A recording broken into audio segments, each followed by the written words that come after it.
that until a week ago I was a heroin user. I'd lose my kid, my family, my job, everything. Finally just finished the worst of the detox. Here's to keeping on, keeping on. I don't think I'll ever tell them, even though I am currently clean and have no desire to go back. Fuck, is it hard to go through it completely alone. Edit. Thanks all for the support, it means a lot. Second edit. Figured I'd update y'all. Over second weekend, doing fucking fantastic. I barely even think about it anymore. Keeping myself busy with work. Third edit. It's been a month since I first posted this. I am still sober, life is awesome. I love my new job and newfound social life. Met a pretty rad chick. Life is fucking good. Fourth edit, 07/18/2017, at 80 days sober. Life is amazing. I really appreciate y'all for continuing to check in. I've told my family, they are supportive and want to see this through. X was just arrested on felony possession charges. This was absolutely a blessing I got out of there when I did. Thankfully, she is in rehab. Fifth edit, over 100 days in and doing awesome, even under a lot of stress. Hurt my back again, not bad, but enough to get seen. All will be well in a week. I straight out refused any opiate they were willingly throwing at me. It was so fucking hard, but I can't risk it. It's too soon. Sixth update. Just shy of 180 days and still going strong. So many of you check in with me on a frequent basis. I appreciate it so much. My life is amazing. Please, if you know an addict, ask if they are okay and listen. It changes things immensely to know that someone cares. If anyone needs to talk or needs helps, please feel free to contact me at any time. You are not alone. Update 01/29/2018. I'm assuming this thread was cross-posted to a new thread because I have folks reaching out all day. Thank you all for reaching out, means a lot. Yes, I am still sober.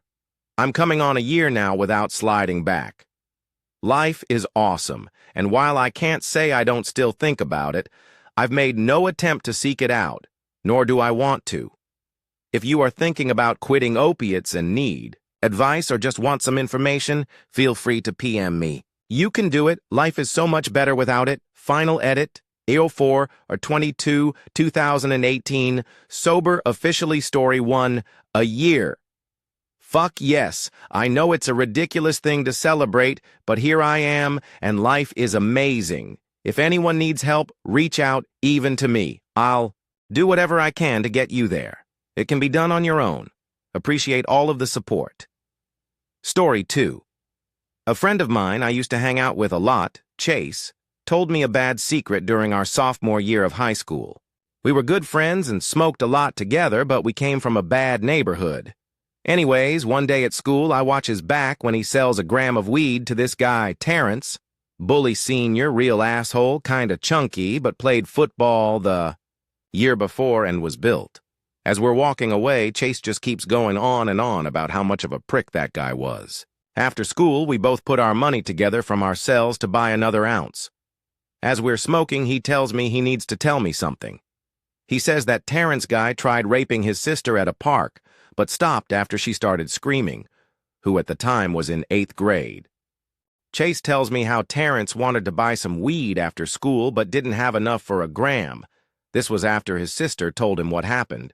So he said he'd give it to him for free if he stole a few cans of Four Locos, which was really easy back in the day.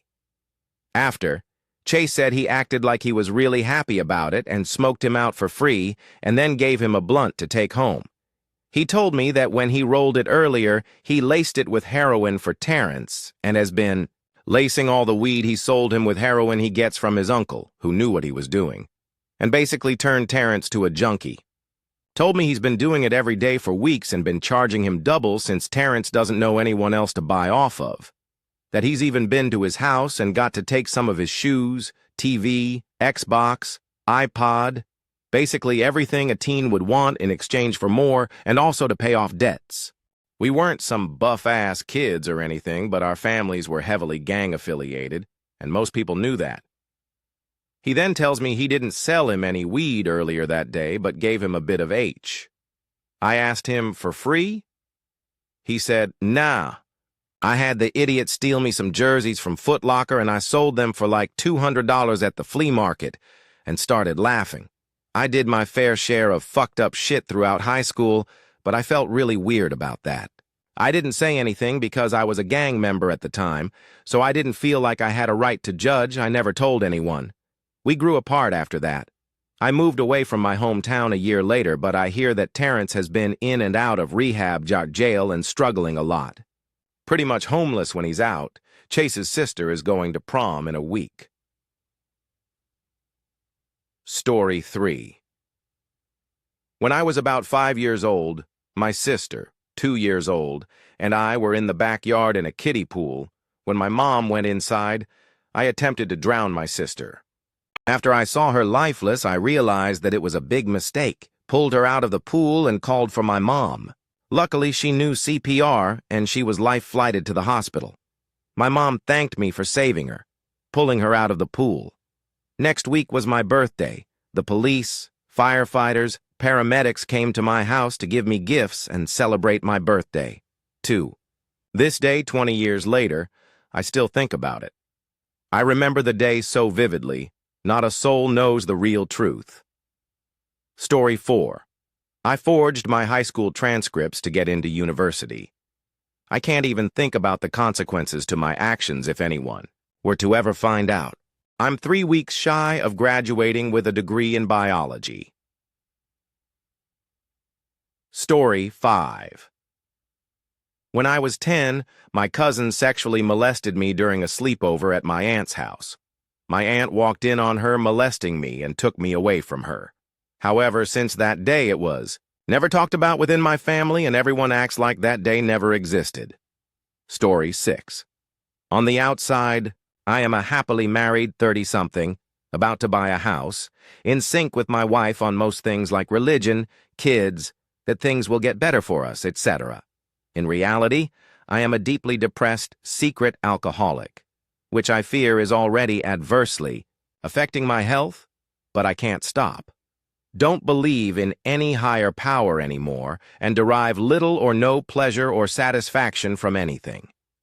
Most of this started with a sudden and untimely death of my mom and some other family drama that happened around the same time while I was in university. I powered my way through there because I was encouraged to by those around me, even though I wanted so badly to drop out.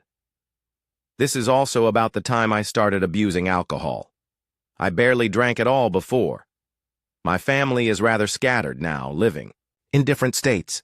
My wife and I are close, but I have been unable to find or make new, meaningful friends as an adult in the city I moved to for a job. I am so stressed. I feel pins and needles in my brain, head, and tongue constantly, and drink heavily, 5-10 drinks units per day most of the time sometimes.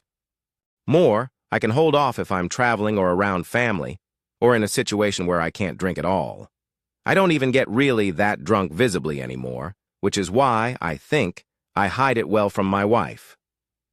There is usually an empty vodka bottle hidden in my briefcase by the time she gets back from work, and I have usually poured my first glass of wine by then to mask that I have already been drinking.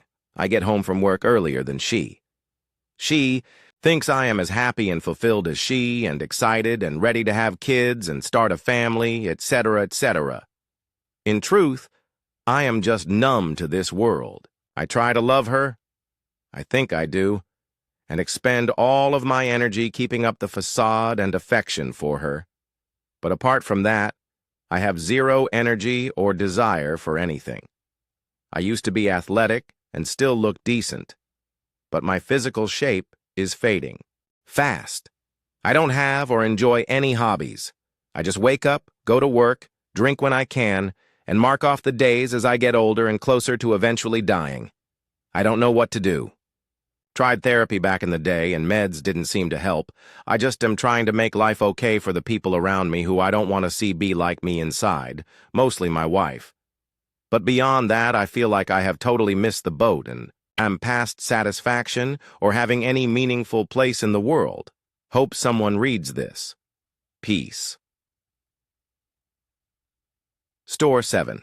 I am in serious debt because of a drug addiction I used to have, of which my family didn't know I had. I'm almost 2 years clean now, but I can hardly pay any bills I have, and I'm afraid to ask any family member for money because I know I can't pay them back in the near future. Edit STANX for all the kind words, guys and gals. Sadly, here in the Netherlands. Declaring bankruptcy isn't as easy. You have to have certain points going for and against you to actually declare it, as far as I know. As for the people talking about sending something to help, pause. If you want to help, send it to some sort of charity that helps addicted to get and stay clean. Because for me, even though I have it rough, the people still fighting this have it 10x rougher. Store 8. Since nobody knows who I am on this account, I will say it here. There is an autistic kid at school He keeps telling me he is going to shoot up the school, constantly asks if I want it. I always get scared and say no. He says he will not shoot me and shoot girls so I can have them. He says he wants to join ISIS and become a terrorist. The thing is that he is either making really dark jokes or he is just very mentally handicapped. I would feel like garbage if I told on him because I don't want the autistic kid to get in trouble. He might not know what he is